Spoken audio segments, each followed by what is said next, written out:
नमस्कार. मी आज तुम्हाला काही आयुर्वेदिक टिप देण्याचा प्रयत्न करतो आहे. वापरून पहा. ज्यांना किडनीचा प्रॉब्लेम असेल त्यांनी कोथिंबीरचा रस घ्यायचा.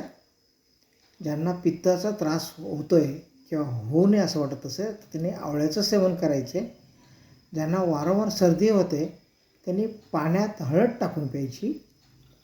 ज्यांना अजीर्ण, अपचन, करपट, ढेकारे येतात त्यांनी 1 ग्लास पाण्यामध्ये जिऱ्याची पूड 1 चमचा आणि चिमूटभर सेंधव मीठ टाकायचं, त्याचं सेवन करायचं आहे. ज्यांना कॅन्सरची भीती वाटते त्यांनी कढीपत्ता जास्त प्रमाणात वापरायचा. ज्यांना हृदयाचे आजार असतील किंवा होणार नाही असं वाटत असेल त्यांनी अर्जुन सादळीची साल प्राशन घ्यायची असते.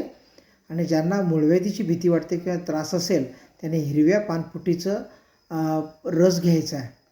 एवढं वापरून पहा, याचा निश्चित तुम्हाला फायदा मिळेल. माझं जीवन क्लिनिक ट्रीटमेंट चॅनल आहे, याला सबस्क्राईब करा व शेअर करा. धन्यवाद.